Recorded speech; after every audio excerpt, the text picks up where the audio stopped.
Hello.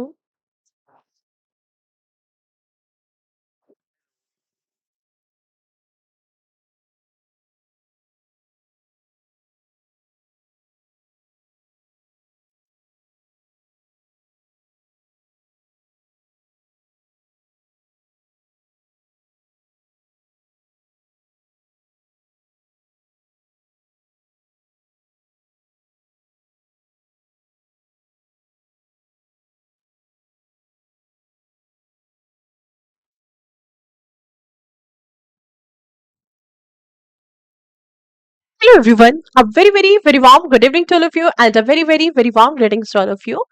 सभी को नमस्कार, सभी को राम राम और बहुत सारा प्यार। इसी के साथ मैं नितुहा का एक बार फिर से आप सभी को स्वागत करना चाहूंगी आपके अपने परिवार ब्रेकफास्ट कुक पर। सो गाइस, कैसे हैं आप सभी? आई होप आप सभी बहुत अच्छे होंगे और अपनी लाइफ में बहुत कुछ अच्छा कर रहे होंगे।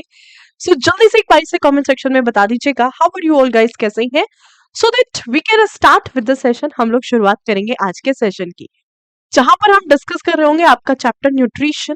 हम शुरू करने वाले हैं न्यूट्रिशन को, हम शुरुआत करने वाले हैं आपके पोषण, और पोषण के कुछ बेसिक पार्ट को हम ऑलरेडी डिस्कस कर चुके हैं।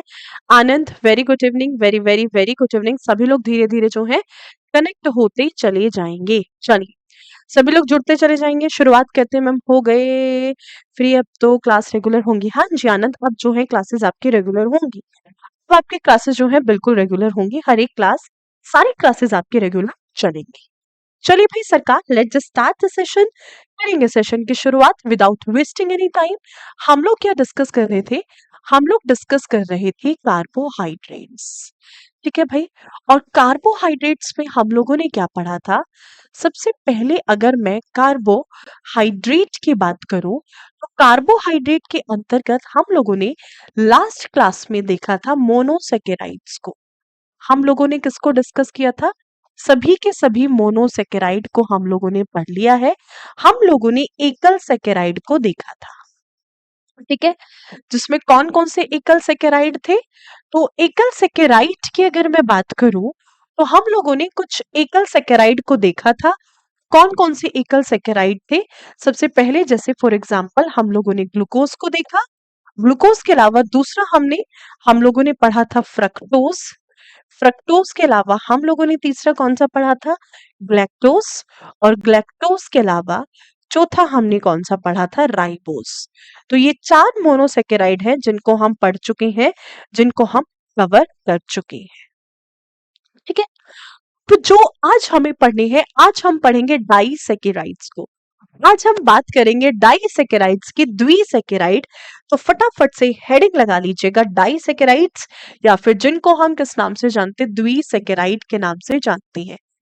आपको हेडिंग लगाना है डाइसेकेराइड्स, या फिर जिनको हम किस नाम से जानते हैं? जिनको हम जानते हैं द्विसेकेराइड के नाम से। डाइसेकेराइड या फिर जिनको हम द्विसेकेराइड के नाम से जानते हैं। ठीक है भाई। देखो, सबसे पहले डाइसेकेराइड में कौन कौन से डाइसेकेराइड आते हैं? तो जो डाइसेकेराइड होते हैं, इनका अगर आपसे जनरल फॉर्मूला पूछ लिया जाए, यानी कि अगर आपसे इनका सामान्य सूत्र पूछ लिया जाए, तो वो क्या होता है? That is CnH2n minus 2ON minus 1। तो ये इनका जनरल फॉर्मूला होता है अगर हम डाइसेकेराइड की बात करें। ठीक है, और डाइसेकेराइड का मतलब क्या होता है? देखो, डाई का मतलब, द्वि का मतलब क्या है? दो, जिसके अंदर दो अलग अलग सेकेराइड यूनिट जुड़ी हो, उसको हम क्या कहते हैं? डाइसेकेराइड कहते हैं। यानी कि एक और दो, जिसके अंदर दो सेकेराइड यूनिट जुड़ी हो। इसमें सबसे पहला एग्जाम्पल हम लेकर के चलते हैं लैक्टोज। तो सबसे पहली जो डाइसेकेराइड है दैट इज लैक्टोज। और लैक्टोज क्या होती है? लैक्टोज को हम किस नाम से जानते हैं? तो लैक्टोज को हम जानते हैं मिल्क शुगर के नाम से। इसको हम जानते हैं दूध के अंतर्गत पाई जाने वाली शर्करा। दूध के अंतर्गत, दूध के अंतर्गत पाई जाने वाली शर्करा ये होती है। This is the milk sugar. दूध के अंतर्गत पाई जाने वाली शर्करा हम इसे कहते हैं, मिल्क शुगर का नाम हम इसे देते हैं। हम इसको क्या कहते हैं बेटा? मिल्क शुगर कहते हैं। या फिर अगर हम बात करते हैं दूध के अंतर्गत अंतर्गत पाए जाने वाली शर्करा, पाए जाने वाली शर्करा। ठीक है भाई, देखो सबसे पहला क्वेश्चन, ये जो लैक्टोज है, इस लैक्टोज का फॉर्मूला क्या होता है? इसका अगर आपसे फॉर्मूला पूछ लिया जाए, यानी कि इसका जनरल फॉर्मूला क्या होगा, तो इसका जो सामान्य सूत्र होता है, वो सूत्र क्या होता है? The C12H22O11। देखो हो गया बराबर कि नहीं? CnH2n-2 और n-1, ये इसका जनरल फॉर्मूला होता है अगर हम लैक्टोज की बात करें। लैक्टोज किस किस के कॉम्बिनेशन से मिलकर के बनी हुई है? अगर लैक्टोज की बात करें तो लैक्टोज जो है, ये किस किस के कॉम्बिनेशन से मिलकर के बनी हुई होती है? अगर हम लैक्टोज की बात करते हैं तो ये आपके दो मोनोसेकेराइड से मिलकर के बनी हुई है। पहला मोनोसेकेराइड है आपका ग्लूकोज और दूसरा मोनोसेकेराइड है आपका ग्लैक्टोज। ग्लैक्टोज की अगर हम बात करते हैं, ग्लैक्टोज और एक क्या है आपका ग्लूकोज। ग्लूकोज प्लस ग्लैक्टोज यानी कि दो अलग अलग मोनोसेकेराइड है।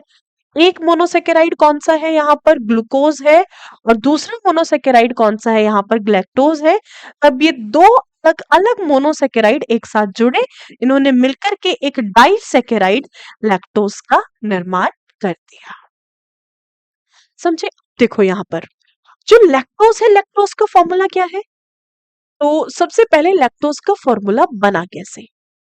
तो देखो हमने कहा है लैक्टोज किस किस के कॉम्बिनेशन से मिलकर के बनी है। तो लैक्टोज आपके ग्लूकोज, ग्लूकोज के साथ साथ अगर हम बात करें ग्लैक्टोज के कॉम्बिनेशन से, दोनों के जुड़ने से मिलकर के बनी हुई है। ग्लूकोज का फॉर्मूला क्या होता है? ग्लूकोज का फॉर्मूला होता है C6H12O6, ये एक मोनोसेकेराइड।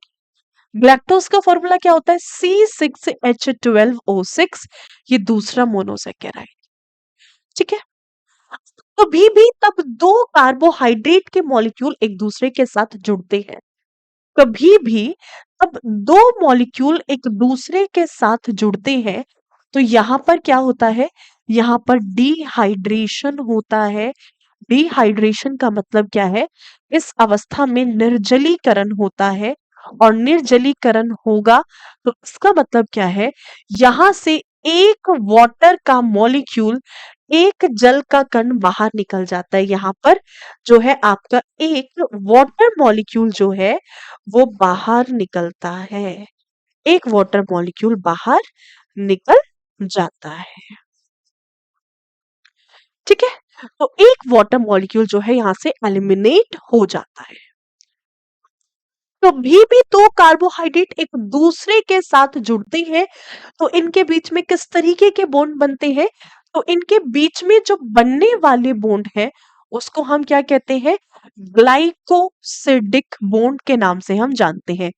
ग्लाइकोसिडिक बॉन्ड कहा जाता है, ग्लाइकोसिडिक बॉन्ड के नाम से हम जानते हैं। ग्लाइको ग्लाइकोसिडिक बॉन्ड इसका ऐसे आएगा ना, ग्लाइकोसिडिक बॉन्ड हम इसको कहते हैं, या फिर इसी को क्या कहा जाता है? ग्लाइकोजनन बंध के नाम से हम इसको जानते हैं, या फिर ग्लाइकोसिडिक बंध हम इसको कहते हैं। ग्लाइकोसिडिक बॉन्ड, ग्लाइकोसिडिक बंध या फिर ग्लाइकोजनन बंध के नाम से हम इसको जानते हैं। ठीक है, कभी भी, ठीक है, अगर हम बात करते हैं कभी भी दो कार्बोहाइड्रेट के मॉलिक्यूल एक दूसरे के साथ, ठीक है, कभी भी तब दो कार्बोहाइड्रेट मॉलिक्यूल जो है एक दूसरे के साथ कंबाइंड होते हैं तो उनके बीच में किस तरीके के बॉन्ड आपको दिखाई देते हैं? हाँ जी गौरव, बिल्कुल हो जाएगा। यूपीएससी प्रीलिम्स का बिल्कुल हो जाएगा सरकार। कोई दिक्कत नहीं है, जनरल साइंस का पार्ट आपका बिल्कुल क्लियर हो जाएगा।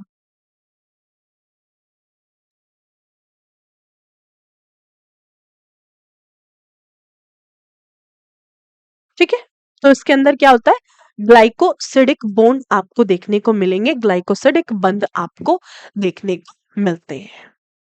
ओके, देखो यहां पर जनरली यहां पर कार्बन कितने हैं, 12 है। तो लैक्टोज का फॉर्मूला क्या होता है, C12।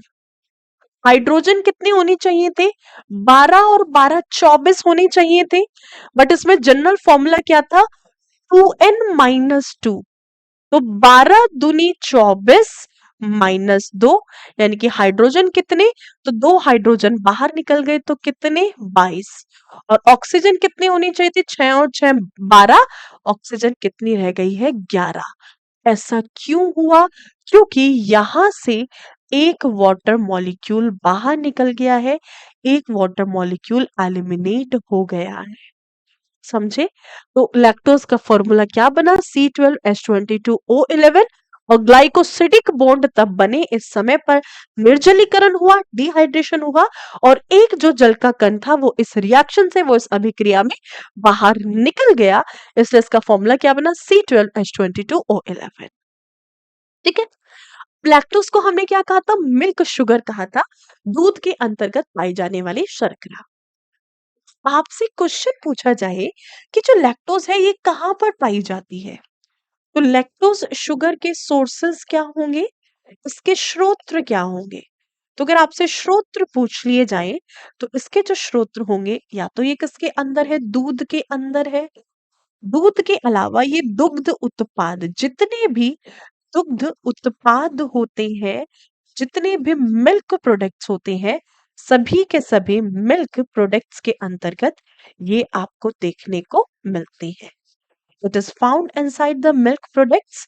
ये कहां पर आपको देखने को मिलेगी, ये दूध से बने उत्पाद, दुग्ध उत्पादों के अंतर्गत आपको प्राप्त होती है, मिलती है। इसको हम ये सभी के सभी मिल्क प्रोडक्ट के अंतर्गत आपको देखने को मिलेगी। ठीक है, अगर हम लैक्टोज की बात करते हैं, तो जो लैक्टोज होती है ना, इसके अंदर देखो धीरे धीरे आपसे क्वेश्चन पूछा जाता है, ये दूध के अंदर पाई जाएगी। यहाँ पे एक कंसेप्ट है जो आपसे पूछ लिया जाता है। कंसेप्ट क्या है, देखो कंसेप्ट एक ही होगा, अलग अलग एंगल से घुमा के क्वेश्चन पूछेगा। कंसेप्ट क्या है, आपसे पूछे को एग्यूलेशन ऑफ मिल्क, को एग्यूलेशन ऑफ मिल्क, यानी कि दूध का जमना। कोएगुलेशन ऑफ मिल्क का मतलब क्या है, दूध का जमना, दूध का जमना। ठीक है, या फिर आपसे पूछा जाए souring of milk, souring of milk, souring of milk, यानी कि दूध का खट्टा होना। सोरिंग ऑफ मिल्क यानी दूध का खट्टा होना, दूध का खट्टा, दूध का खट्टा होना। ठीक है, आपसे पूछे यहां पर conversion of milk into curd, conversion of milk into curd, दूध का दही में परिवर्तित होना। ठीक है, मतलब क्या है, दूध से दही बनाना, दूध से दही बनाना। ठीक है, या फिर आपसे पूछे खट्टा दूध, आपसे क्वेश्चन क्या पूछे, खट्टा दूध, दही या पनीर। ठीक है, आपको पता है इन सब के लिए कुछ बैक्टीरियाज होते हैं जो दूध को फाड़ने के लिए रिस्पॉन्सिबल होते हैं, दूध को खट्टा करने के लिए, या फिर दूध से दही बनाने के लिए रिस्पॉन्सिबल होते हैं। और वो कौन से बैक्टीरियाज है, तो खट्टे दूध के अंदर कौन से बैक्टीरिया पाए जाते हैं, आपसे क्वेश्चन पूछा जा सकता है। तो वह कौन से बैक्टीरियाज होते हैं, वह कौन से जीवाणु होते हैं जो कि खट्टे दूध के अंतर्गत पाए जाते हैं। तो कौन से बैक्टीरिया होते हैं, तो बैक्टीरिया का नाम है लैक्टोबैसिलस। लैक्टोबैसिलस नाम के बैक्टीरिया है जो कहां पर पाए जाते हैं, लैक्टोबैसिलस नामक बैक्टीरिया है जो कि खट्टे दूध के अंतर्गत पाए जाते हैं, लैक्टोबैसिलस। लैक्टोबैसिलस बैक्टीरिया है। लैक्टोबैसिलस नाम के जीवाणु है जो खट्टे दूध, पनीर, दही के अंतर्गत पाए जाते हैं। होता क्या है देखो, हमने क्या कहा, दूध के अंतर्गत शुगर है। आपसे पूछा जाए which sugar is present inside the milk, दूध के अंतर्गत कौन सी शर्करा पाई जाती है, तो भाई दूध के अंतर्गत जो शर्करा होती है वो होती है लैक्टोज। और लैक्टोज किस किस से मिलकर के बनी होती है, तो लैक्टोज जो है आपकी ये दो दो मोनोकार्बोहाइड्रेट ग्लूकोज प्लस लैक्टोज से मिलकर के बनी हुई होती है। जैसे ही दूध खट्टा होता है वैसे ही ये क्या करते हैं, ये जो लैक्टोबैसिलस नामक लैक्टोबैसिलस, ये जो आपके लैक्टोबैसिलस नामक बैक्टीरिया है, ये क्या करते हैं, इस लैक्टोज के अंतर्गत मौजूद जो ग्लैक्टोज है इसकी कंपोजिशन को चेंज कर देते हैं, इस ग्लैक्टोज को कन्वर्ट कर देते हैं।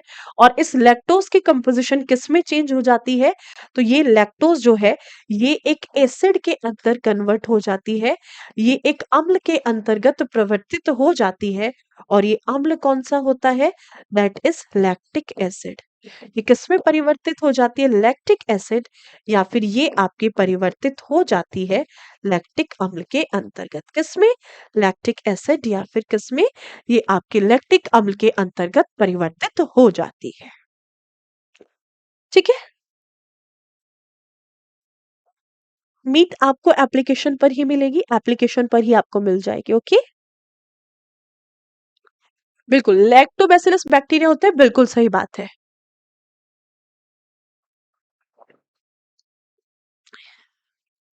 कोई दिक्कत नहीं विनोद जी, बस आप पढ़ो, आप लाइव लो रिकॉर्डेड लो, कोई फर्क नहीं पड़ता, बस आपका एग्जाम क्लियर होना चाहिए। ठीक है बेटा, डन, समझे बात को। तो दूध के अंदर कौन सी शुगर है, लैक्टोज। दही के अंदर कौन सा एसिड है, आपसे क्वेश्चन क्या पूछेगा, अब आपसे क्वेश्चन पूछेगा, ये बताइए, दही, खट्टा दूध, खट्टा दूध या पनीर के अंदर कौन सा एसिड पाया जाता है, कौन सा मिल्क होता है, कौन सा एसिड होता है, कौन सा अम्ल होता है, तो यह एसिड, यह अम्ल कौन सा है, तो यहां पर जो आपका अम्ल है that is lactic acid. Acid होता है आपका लैक्टिक, या फिर इसी को हम किस नाम से जानते हैं, इसी को हम जानते हैं लैक्टिक अम्ल के नाम से। बताइए, कोई दिक्कत, यहां तक कोई परेशानी, मुझे नहीं लगता there will be any of the issue. चलिए, तो ये क्या था कि किस तरीके से लैक्टोज से आपसे क्वेश्चन पूछे जाएंगे। अब लैक्टोज होती है आपकी फिनिश, लैक्टोज के बाद जो आपका दूसरा डाइसेकेराइड आता है वो आती है सुक्रोज। इसको हम किस नाम से जानते हैं, सुक्रोज के नाम से जानते हैं, सुक्रोज हम इसको कहते हैं, सुक्रोज का नाम हम इसको देते हैं सुक्रोज। इसको क्या कहा जाता है, सुक्रोज। सुक्रोज का नाम हम इसको देते हैं, सुक्रोज हम इसको कहते हैं। ठीक है, जो सुक्रोज होती है इसका कार्य क्या है, तो जनरल फॉर्मूला क्या होगा, इसका भी सेम होगा। जनरल फॉर्मूला क्या है, तो बार बार नहीं बताऊंगी, C12H22O11। अभी किस किस के कॉम्बिनेशन से मिलकर के बनी हुई है, तो जो सुक्रोज है ये भी दो monosaccharide, one is glucose and another one that is fructose. एक होती है ग्लूकोज और दूसरी कौन सी होती है, फ्रक्टोज। ये ग्लूकोज प्लस फ्रक्टोज के कॉम्बिनेशन से मिलकर के बनी हुई शुगर है। ठीक है, जो सुक्रोज है ये कैसी शुगर होती है, जो चीनी मिल के अंदर बनाई जाती है, गन्ने के द्वारा जिसको चीनी मिल के अंदर बनाया जाता है वही शुगर है ये सुक्रोज।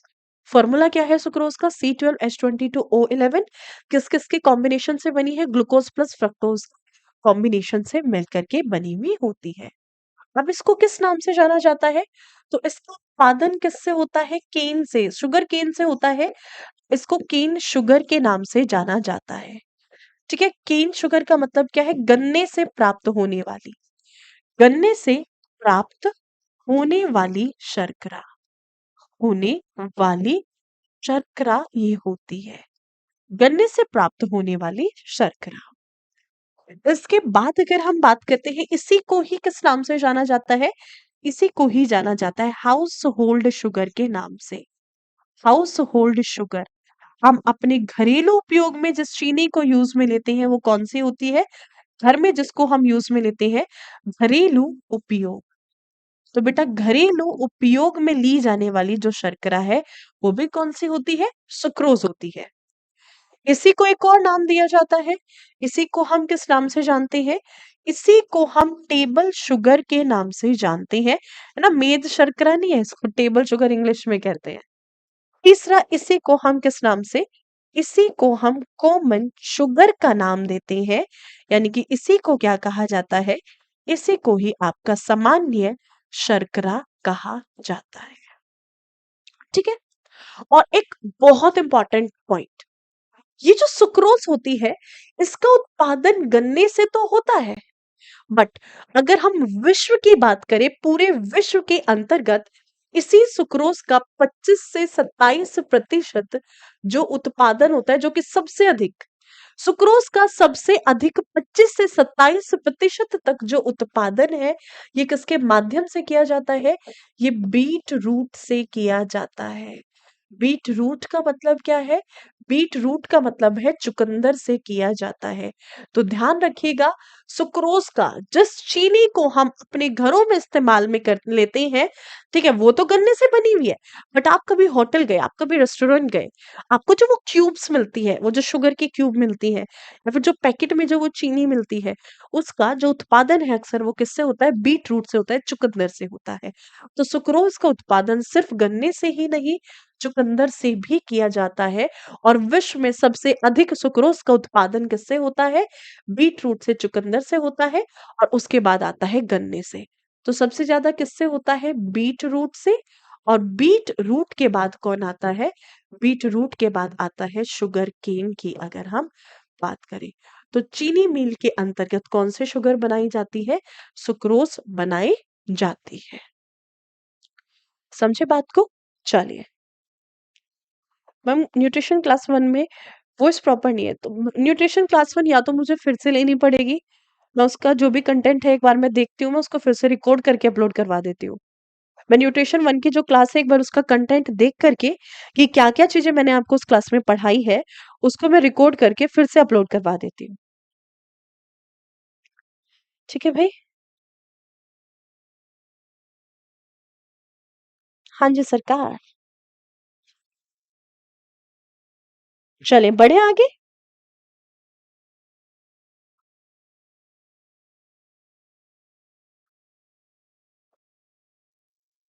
चलिए, तो ये बात किसकी हो गई? बात हो गई सुक्रोज की। सुक्रोज के बाद जो तीसरा डाइसेकेराइड आपका आता है, ये कौन आता है? ये आती है माल्टोस। ठीक है, माल्टोस। अब अगर हम माल्टोस की बात करें, तो माल्टोस का फॉर्मूला क्या होता है? अगर हम माल्टोस की बात करें तो माल्टोस का फॉर्मूला क्या है? तो माल्टोस का जो फॉर्मूला है सेम है, फॉर्मूला इसका भी सेम होगा, C12H22O11। अब ये किस किस के कॉम्बिनेशन से मिलकर के बनी हुई है? तो जो माल्टोस होती है, ये दो ग्लूकोज के मॉलिक्यूल से मिलकर के बनी हुई है। ये किससे? ग्लूकोज प्लस ग्लूकोज से मिलकर के बनी हुई होती है। और ये तीनों डाइसैकेराइड की ये जो कॉम्बिनेशन है, ये जो किन किन चीजों से मिलकर के बनी हुई है, ये आपको पता होना चाहिए। तो ये ग्लूकोज के ही दो अलग अलग मोनोसैकेराइड यूनिट से मिलकर के बनी हुई होती है। ठीक है, देखो, जो माल्टोस है इसको हम किस नाम से जानते हैं? तो इसको जाना जाता है माल्ट शुगर के नाम से। इसको माल्ट शुगर कहा जाता है। इसको हम माल्ट शर्करा के नाम से जानते हैं। माल्ट शर्करा इसको कहा जाता है, माल्टोस का। ठीक है। अब ये जो माल्टोस है, ये बनती किस प्रोसेस के द्वारा है? किस प्रक्रिया के द्वारा ये बनती है? तो ये बनती है आपकी फ्रैक्शनल डिस्टिलेशन के माध्यम से। ये किसके द्वारा बनती है? ये आपकी फ्रैक्शनल फ्रैक्शनल डिस्टिलेशन डिस्टिलेशन के माध्यम से बनती है। फ्रैक्शनल डिस्टिलेशन की प्रक्रिया के माध्यम से इसका निर्माण होता है और यही फ्रैक्शनल डिस्टिलेशन की प्रक्रिया है जिसके माध्यम से जितनी भी इथेनॉल होती हैं वो बनती हैं। तो इथेनॉल भी किसके द्वारा बनती है? तो ये किसके द्वारा? फ्रैक्शनल डिस्टिलेशन के माध्यम से बनती है। जैसे अगर हम इथेनॉल की बात करें, मैंने यूपीएससी पेट का भी बैच लिया है, टाइम सही नहीं है। किस चीज का टाइम सही नहीं है शिव पांडे जी, ये बताइए।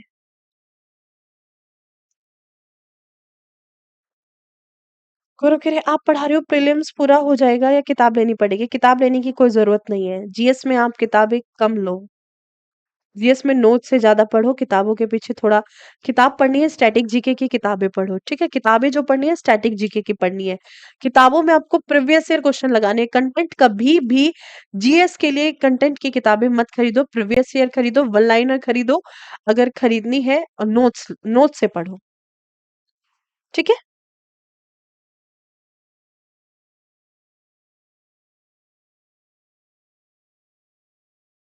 समझे बात को?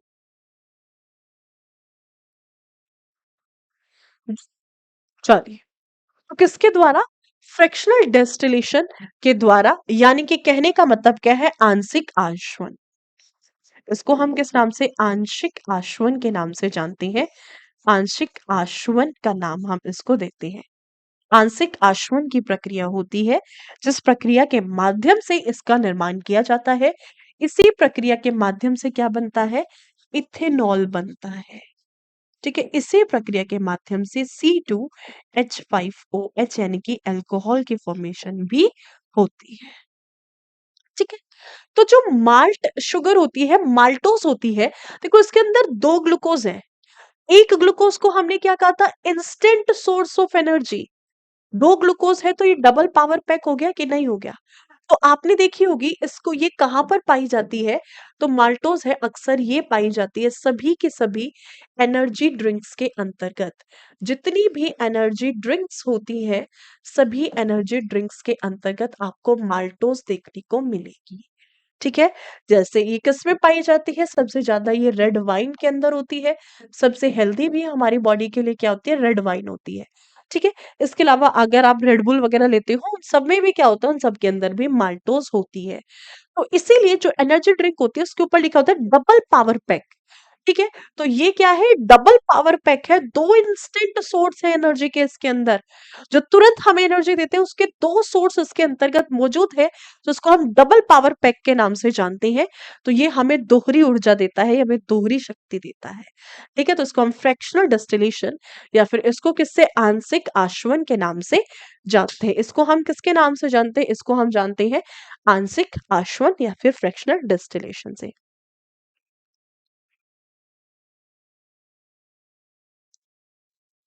प्रकाश जी, ये मैं मुखर्जी नगर में बिल्कुल रूम मिल जाएगा बेटा, बहुत सारे डीलर हैं मुखर्जी नगर में जो रूम दिलाते हैं, पीजी दिलाते हैं, बिल्कुल मिल जाएगा, ठीक है? तो ये खत्म होते हैं आपके सारे के सारे डाइसैकेराइड्स। तो डाइसैकेराइड्स आपके ओवरऑल खत्म हो जाते हैं, ठीक है भाई? अब इन डाइसैकेराइड्स के बाद अब हमें क्या पढ़ना है? हमें पढ़ना है,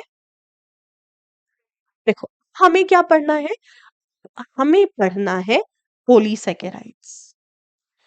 इसके बाद हमें देखने हैं पॉलीसैकेराइड। पॉलीसेकेराइड यानी कि जिनको हम किस नाम से जानते हैं? जिनको हम जानते हैं बहुसेकेराइड के नाम से। बहुसेकेराइड जिनको हम नाम देते हैं, ठीक है? सबसे पहला पॉलीसेकेराइड है आपका सेल्यूलोज। सेल्यूलोज। सेल्यूलोज से किस किस तरीके के क्वेश्चन आपसे पूछ लिए जाते हैं? सबसे पहला क्वेश्चन, सेल्यूलोज को हम किस नाम से जानते हैं? This is known as the plant carbohydrate. उसको किस नाम से जाना जाता है? इसको जाना जाता है प्लांट कार्बोहाइड्रेट के नाम से, यानी कि पादप कार्बोहाइड्रेट का नाम हम इसको देते हैं, ठीक है? इसको क्या प्लांट कार्बोहाइड्रेट या फिर इसको हम पादप कार्बोहाइड्रेट का नाम देते हैं, ठीक है? पादप कार्बोहाइड्रेट है। पादप कार्बोहाइड्रेट होने के साथ साथ जो सेल्यूलोज होता है पृथ्वी की सतह पर पाए जाने वाला सबसे पृथ्वी की सतह पर पृथ्वी की सतह पर सबसे अधिक मात्रा सबसे अधिक मात्रा सबसे अधिक मात्रा में पाए जाने वाला कार्बोहाइड्रेट में पाए जाने वाला कार्बोहाइड्रेट ये होता है। पाए जाने वाला कार्बोहाइड्रेट इसको कहा जाता है। This is what? This is the most abundant carbohydrate on earth crust. क्या है ये? Most abundant, most abundant, most abundant carbohydrate. Carbohydrate on earth crust. ठीक है, पृथ्वी की सतह पर सबसे अधिक मात्रा में पाए जाने वाला जो कार्बोहाइड्रेट है उसको हम किस नाम से जानते हैं? उसको हम सेल्यूलोज के नाम से जानते हैं। ठीक है, देखो जो सेल्यूलोज होता है यहां से ध्यान रखिएगा, देखो इसको प्लांट कार्बोहाइड्रेट क्यों कहा? क्योंकि यह अक्सर पादपों के अंदर ही पाया जाता है। तो देखो कैसे, अगर हम प्लांट्स की सेल वॉल की बात करें, जितने भी पादप हमारे आसपास मौजूद है, तो सभी पादपों की जो सेल वॉल होती है, सेल वॉल यानी कि जो कोशिका भित्ति होती है, सभी पादपों की कोशिका भित्ति किस चीज से मिलकर के बनी होती है? तो सभी पादपों की कोशिका भित्ति जो है वो सेल्यूलोज से मिलकर के बनी हुई होती है। That is made up of the cellulose. किससे बनी होती है? सेल्यूलोज से मिलकर के बनी हुई होती है। यानी कि आप सीधा कह सकते हैं cell wall of all the plant is made up of cellulose. ठीक है, पादपों की कोशिका भित्ति सेल्यूलोज से मिलकर के बनी हुई होती है। वहीं अगर मैं बात करूं जितने भी जीवाणु हमारे आसपास मौजूद है, सभी जीवाणु की कोशिका झिल्ली, जीवाणु की कोशिका झिल्ली सेल्यूलोज से बनी होती है। सेल्यूलोज से बनी होती है। सेल्यूलोज से बनी होती है। ठीक है, ध्यान रखिएगा, इसमें एक पॉइंट ध्यान रखिएगा। आप क्या ध्यान रखना है? Cell membrane, cell membrane of all bacterias of all bacterias are made up of cellulose. और पृथ्वी पर सबसे अधिक मात्रा में क्या पाए जाते हैं? तो पादप होते हैं या फिर बैक्टीरिया है, जीवाणु है। इसीलिए पादप पृथ्वी की सतह पर सबसे अधिक मात्रा में पाए जाने वाला कार्बोहाइड्रेट कौन सा है? ये होता है आप सेल्यूलोज। ठीक है भाई, दूसरा, सेकंड, सेल्यूलोज के बाद आता है स्टार्च। स्टार्च, स्टार्च को हम किस नाम से जानते हैं? तो स्टार्च को कहा जाता है stored food inside the plant या फिर stored carbohydrate. Plant stored carbohydrate, plant stored carbohydrate या फिर प्लांट स्टोर्ड फूड के नाम से हम इसको जानते हैं। यानी कि कुल मिलाकर के कहने का मतलब है पादपों के अंतर्गत जो कार्बोहाइड्रेट का संग्रह होता है, पादपों के अंतर्गत, पादपों के अंतर्गत कार्बोहाइड्रेट का संग्रह, पादपों के अंतर्गत कार्बोहाइड्रेट का संग्रह, ठीक है, पादपों के अंतर्गत कार्बोहाइड्रेट का संग्रह स्टार्च के रूप में होता है। कार्बोहाइड्रेट या भोजन का संग्रह स्टार्च के रूप में होता है। समझे बात को? हाँ या ना? बिल्कुल समझे होंगे। देखो, आपसे क्वेश्चन पूछा जाता है, ध्यान से सुनिएगा। सबसे पहले यहाँ पर एक एक्सेप्शन आता है। एक्सेप्शन क्या है, अपवाद क्या है? देखो, जितने भी फ्रूट्स हैं, वेजिटेबल्स हैं, सबके अंदर जो भोजन स्टोर होता है वो किसके रूप में होता है? स्टार्च के रूप में होता है। बट अगर हम अनियन की बात करें, अगर हम प्याज की बात करें, तो प्याज के अंतर्गत जो भोजन संग्रह होता है वो स्टार्च के रूप में ना होकर के सेल्यूलोज के रूप में होता है। तो प्याज के अंतर्गत भोजन का संग्रह या फिर कार्बोहाइड्रेट का संग्रह, भोजन, भोजन का मतलब क्या है यहाँ पर? कार्बोहाइड्रेट, कार्बोहाइड्रेट या भोजन, कार्बोहाइड्रेट या भोजन का संग्रह सेल्यूलोज के रूप में होता है। सेल्यूलोज के रूप में होता है। ठीक है भाई, यही से आपसे एक और क्वेश्चन पूछा जाता है। आपने ना मेडिसिन वाला कैप्सूल देखा होगा, देखा आप लोगों ने कैप्सूल की? नहीं देखा? ठीक है, आपने दवाई तब आप खाते हो तो उसके अंदर एक ऐसे कैप्सूल देखा होगा, येलो और रेड कलर का एक कैप्सूल होता है ना, इस टाइप से कैप्सूल बना होता है जो येलो और रेड कलर का होता है, आउटर कवरिंग ऑफ कैप्सूल। तो कैप्सूल के जो बाहरी कवर होता है, जो बाहरी खोल होती है, आउट कवरिंग होती है, ये किसकी बनी होती है?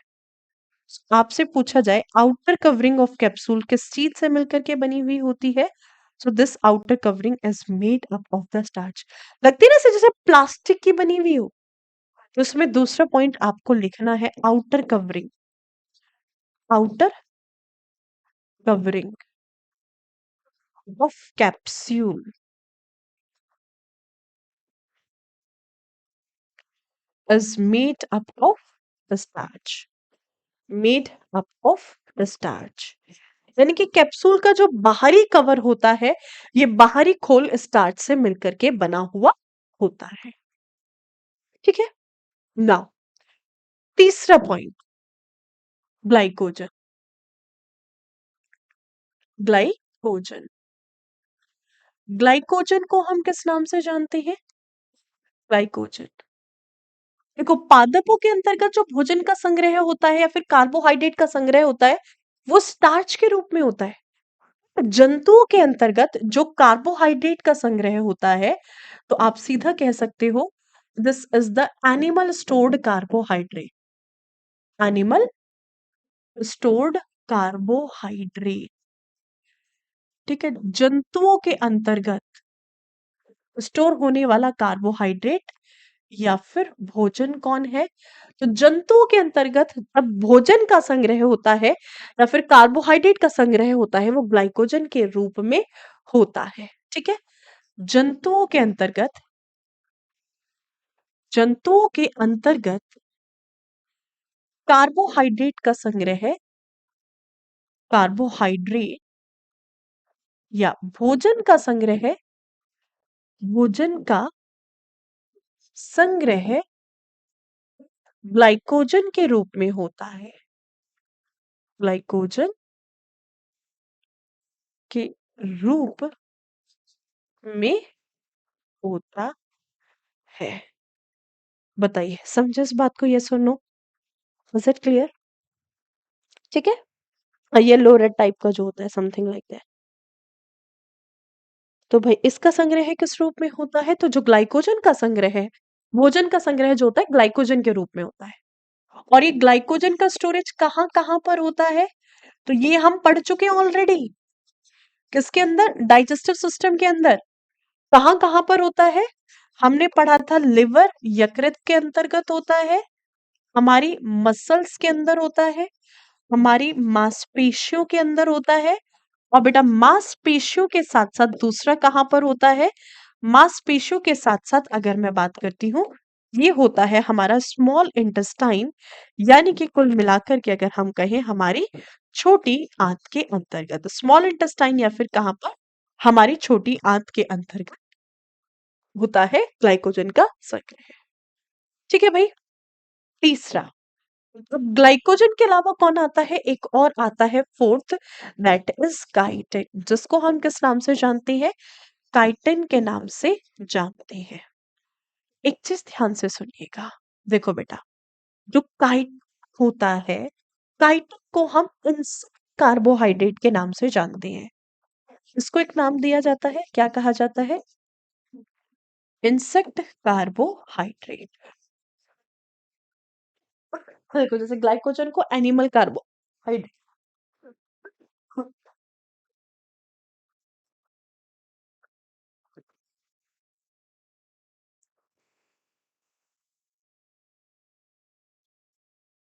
सॉरी, जैसे ग्लाइकोजन को हम एनिमल स्टोर्ड कार्बोहाइड्रेट तो हमने कहा, इसके अलावा इसको एनिमल कार्बोहाइड्रेट भी हम कहते हैं। एनिमल कार्बोहाइड्रेट भी कहीं पर लिखा हुआ मिल सकता है, ठीक है। तो जैसे प्लांट कार्बोहाइड्रेट किसे कहा? सेल्यूलोज को। एनिमल कार्बोहाइड्रेट कौन है? ग्लाइकोजन। वैसे ही इंसेक्ट कार्बोहाइड्रेट कौन है? आपका काइटिन होता है, यानी कि कीटों के अंतर्गत पाई जाने वाला कार्बोहाइड्रेट, इसको कीट कार्बोहाइड्रेट के नाम से जाना जाता है, जो कि कहां पर? कीटों के अंतर्गत पाया जाता है, काइटिन। ठीक है बेटा। अब देखो, काइटिन की अगर मैं बात करूं, सुनिएगा बहुत ध्यान से, समझिएगा इस चीज को। ठीक है बेटा, जो काइटिन है, this is the second most abundant carbohydrate on earth crust, on earth crust। ठीक है। को पृथ्वी के सतह पर सबसे अधिक मात्रा में पाए जाने वाला कार्बोहाइड्रेट कौन है? सेल्यूलोज। और पृथ्वी की सतह पर दूसरे नंबर पर सबसे अधिक मात्रा में पाए जाने वाला कौन है? ये होता है आपका काइटिन। ठीक है, तो ध्यान रखिएगा, दूसरी सबसे अधिक मात्रा पर, पृथ्वी की सतह पर दूसरा सबसे अधिक, दूसरा सबसे अधिक मात्रा में पाए जाने वाला कार्बोहाइड्रेट, मात्रा में पाए जाने वाला कार्बोहाइड्रेट, में पाए जाने वाला कार्बोहाइड्रेट, ठीक है, ये कौन है? काइटिन है।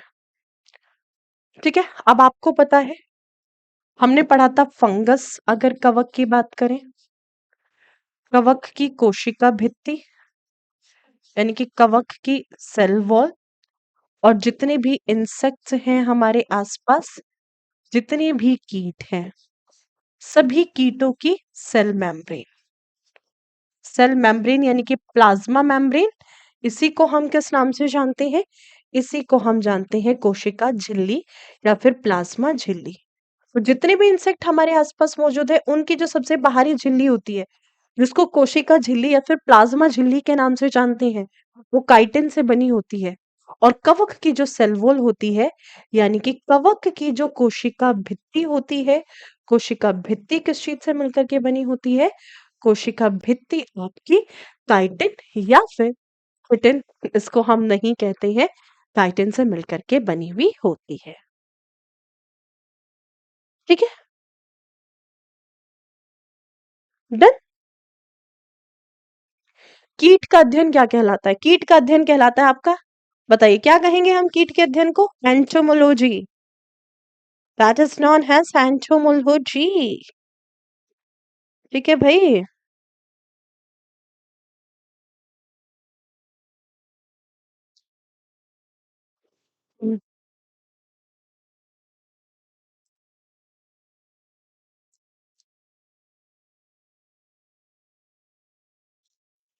डन। चैप्टर खत्म होने के बाद मिलेगा गौरव प्रैक्टिस शीट आपको।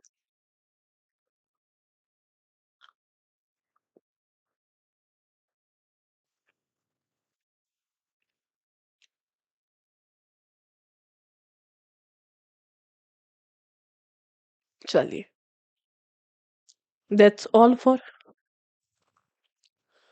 All the polysaccharides. कार्बोहाइड्रेट होते हैं आपके खत्म। अब हमें जो पढ़ना है नेक्स्ट क्लास से कंटिन्यू करेंगे प्रोटीन। ठीक है? तो कल की क्लास में हम प्रोटीन पढ़ेंगे, कार्बोहाइड्रेट आपके कंप्लीटली फिनिश हुए। That's all for today. मिलते हैं कल आपसे प्रोटीन पढ़ेंगे। ठीक है? चलिए। हाँ जी बेटा। पेट की क्लास शुरू हो गई। आज फर्स्ट क्लास हुई थी पेट की, कल सेकंड क्लास होगी। हाँ जी, हो गई है। तो चलिए guys, bye bye everyone, take care, जय हिंद।